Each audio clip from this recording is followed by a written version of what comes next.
Con bơ lấy giấc nam về, vọng chút hiu khờ đáy bể nê cơ tơ tâm mình nát chúc ya na ha dô pi vong xoang hơ đầy hụt bin tôm gle bơ man nát rim na ơn nụ con bơ lấy thề mình chớ ngắm đón tơ yêu tơ đi chín prang tơ căn bê đủ tơ đắng nằm bê ơn con bơ lấy chân hiếu bê lắm là hiếu lời.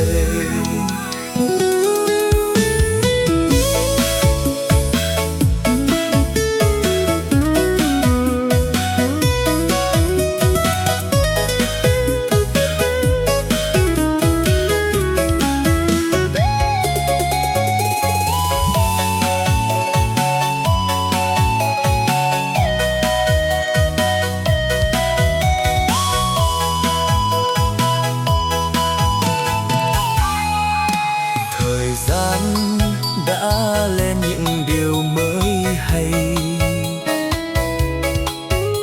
anh không thể nào quên những năm tháng đã yêu.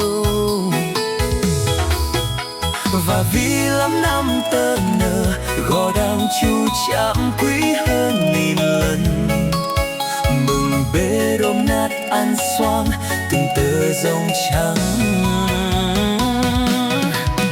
Ngày tháng mai luôn mong chờ có nhau, không để vụt mất tim em cũng nói ra. Tơ cao tơ lăng dặn dò hút đà lờ hờ nơ bơ bó, mừng bề bán em lui xoang mù ôm lần ó.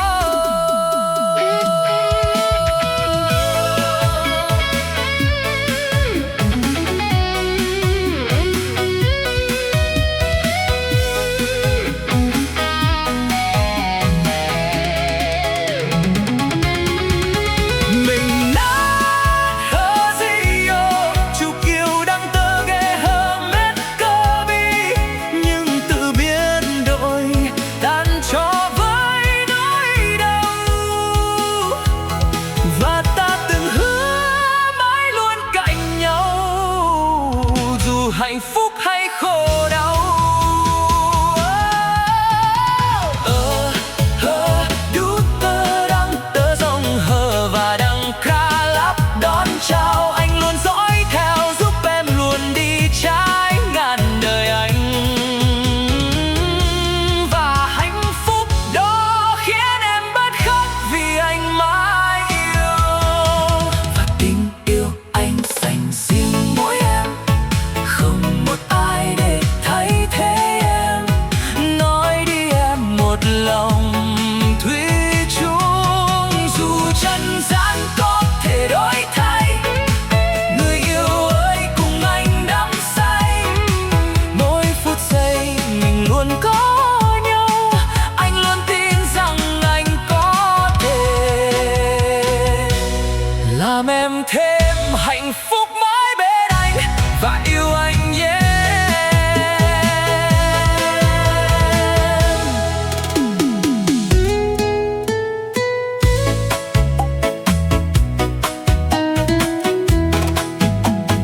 Ơn nụ con bơ lấy giấc nam về, vẫn chút hiu khờ đáy bể mê cơ tơ tâm. Ơn còn bơ lấy giấc nam về vọng chút hiếu khờ đáy bể nê cơ tơ tâm ơn nụ còn bơ lấy giấc nam về vọng chút hiếu khờ đáy bể nê cơ tơ tâm mình nát chút ya na ha Zopi vòng xoang hờ đây hút bình tông ghé bờ man nát rim na ơn nụ còn bơ lấy thế mình chờ ngắm đón tớ yêu tớ đi chính